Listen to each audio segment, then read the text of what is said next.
Welcome to Greenhouse. I have a story about ferns. Ferns again today. You know, I like ferns. And ferns are amazingly beautiful forms of plants. And I will show just a few more ferns today, and probably will show some more ferns later on. So, what's my fern number one? So people call it a foot fern because it makes like a foot-like appearance of its leaves. Very amazing structure of the plant itself. It has multiple rhizomes. Rhizomes grow and branch, and meanwhile each rhizome produces multiple leaves and will continue to grow. So finally the actual pod becomes kind of, well, round-shaped ball of rhizomes from which multiple leaves will appear. That growth form is quite useful if you grow on rocks. Another one is a kangaroo feet fern, Australian one. It's also the same pattern of growth that has multiple green rhizomes, and they will produce individual leaves, and they form a kind of round ball-shaped structure if you grow in the as a pot.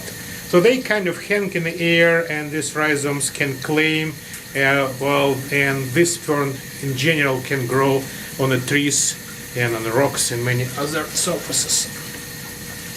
Second fern group which I like to show are ferns from Tichteria. So Tichteria group of ferns is amazing plants. So they are typical ferns as usual. So you see they have sporangia on back side of leaf.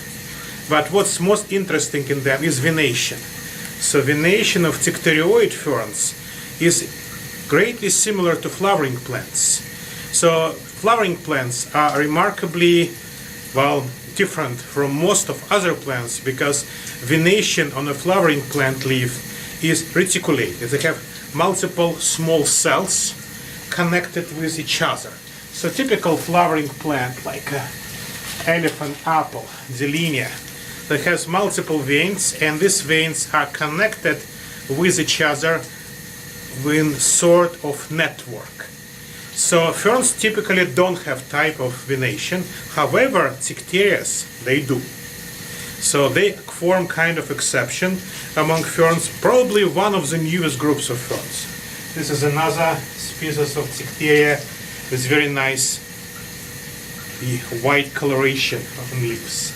And apart from flowering plants and Tichterias that reticulate venation on leaves, have only one plant, gymnosperm, nitum. Remember? So I have nitum right here, but I can detach leaf and show it to you. So nitum is a gymnosperm, but also with reticulate venation. The third group of fern, which I like to share with you today, is the ferns of Lindsay group. So Lindsay ferns are unusual, amazing tropical ferns which grow in a very shady areas. So one of my achievements, it doesn't look very happy, but it grows. And I like it because it's extremely hard to cultivate. So greenhouse must have very dark and shady wet conditions enabled to cultivate Lindsay ferns. This is one of them. Finally, I'd like to illustrate how ferns did start their evolution. So ferns are relative to mosses, but they have absolutely reverse life cycle. In mosses, most of their body, the green moss, is what botany call gametophyte. So typical moss like this one, small mosses, have only one set of chromosomes. Whereas I am like a Homo sapiens, and plants are typically have two sets of chromosomes, say diploid. Okay, and then mosses, they produce small diploid structure, brown, very tiny parasitic structure, which is diploid though. And there is ferns have kind of reverse. So ferns produce very small, tiny, absolutely non-long living structure which is haploid, prothallia.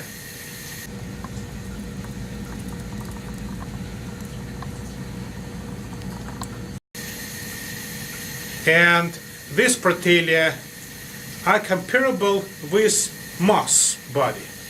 And finally, there is an intermediate form. I like to share it with you because I have them in greenhouse now.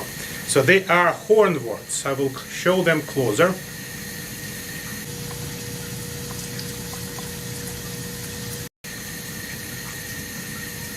Hornworts have fern-like body, diploid body, with a double set of chromosomes, green. So that body can do photosynthesis. So now you need to switch your imagination on and start to think that green horn will increase in size and become a fern, whereas the actual body of hornwort will decrease slightly and become a prothallia.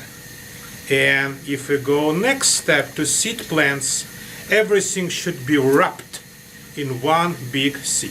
Thank you.